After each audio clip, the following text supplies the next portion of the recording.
My lips look huge. I feel like Angelina Jolie.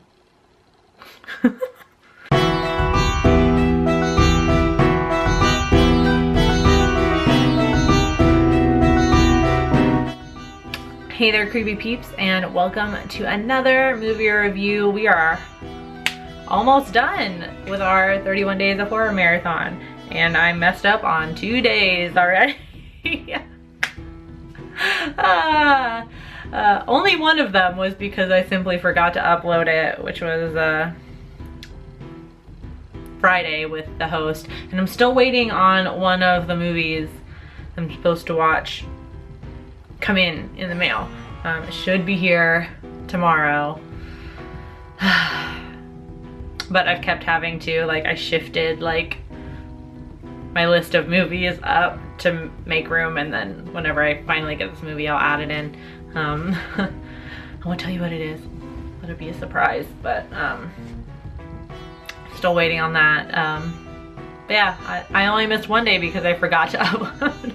I had the video ready too. It was just such a long day at work, guys, that I got home and I went to sleep. Alright, so today we're going to be talking about Bride of Frankenstein. I have already seen Frankenstein, so I thought I would do Bride of Frankenstein, as I feel like it's a very popular version of Frankenstein. I think mostly just because of Elsa Lanchester's character, but you know, so Bride of Frankenstein is simply just a continuation, picks up right where our story in Frankenstein left off, with the crowd surrounding the burning windmill. They think the creature is dead. They all leave. Turns out the creature is not dead, and he, you know, continues on his little tirade. So that's where it picks up. When the movie opens, we are looking at a Lord Byron, a Percy Shelley, and a Mary Shelley, and they're discussing Mary Shelley's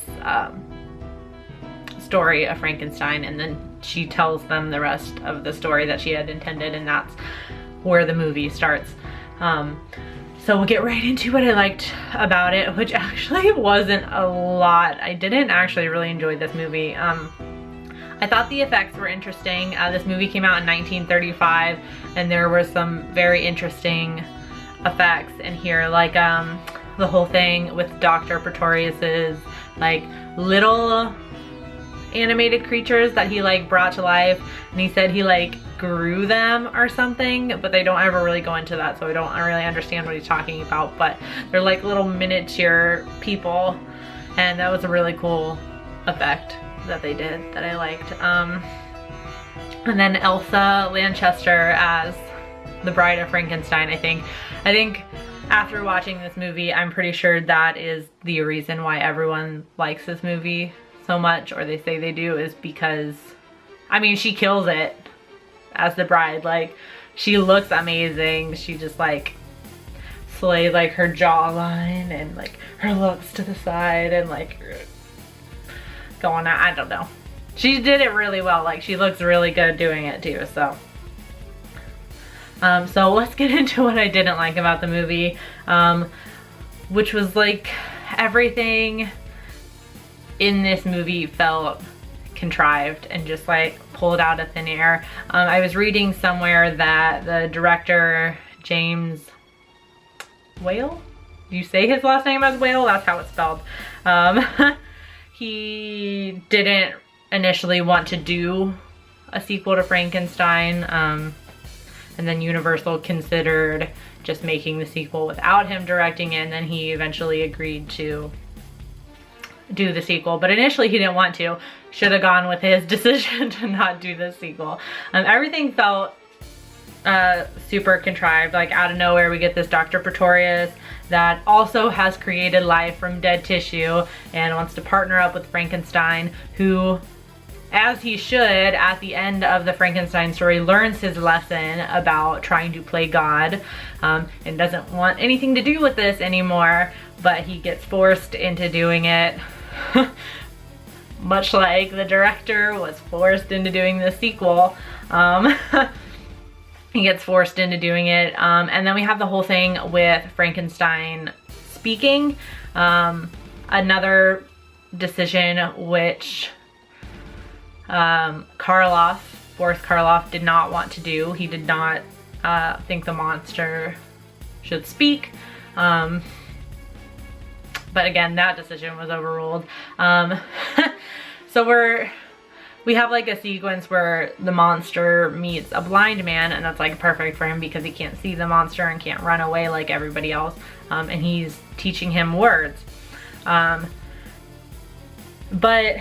like we have like a little sequence where we see the monster learning certain words, and it's very basic. Like he knows good, bad, smoke, drink, bread.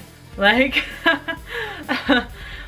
that's all he knows. And then there's no passage of time in between that and when like the police come and find the monster and, you know, run him off. So there's no passage of time. So there's no reason why he should have learned any more words, really.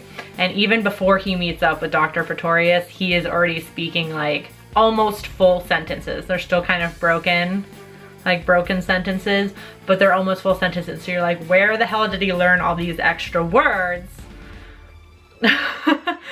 from when that blind man's cabin burned down and when he meets up with Dr. Pretorius? And I guess once he partners up with Pretorius, I guess he could have taught him a few more words, but he learned some of those words before he met him. So it just like, it doesn't make any sense. They just needed to give him dialogue or something. But it all just felt really contrived, and I just felt that the director and Karloff's decision to not do certain things were actually the better decisions.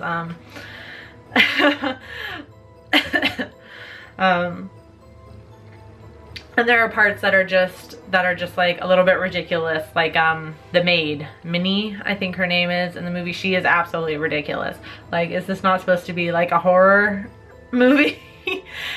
She is acting like she is in Young Frankenstein. That's what she's acting like. Yeah, I think Minnie is her name, is Elizabeth's maid in Bride of Frankenstein.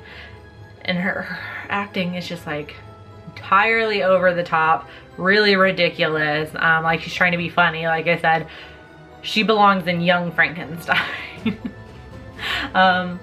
It just all felt very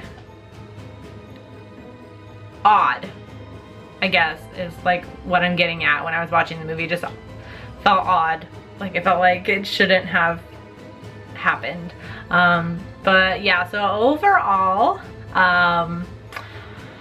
don't think I'll watch this one again. The only good thing I got out of it was Elsa Lanchester slays as Bride of Frankenstein.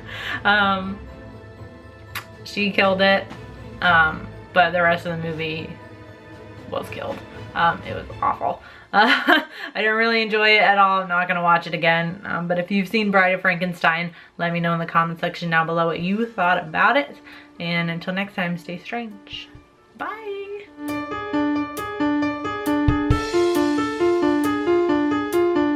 If you want, you can follow me on all my social media over here. And you can subscribe to me by clicking right down there.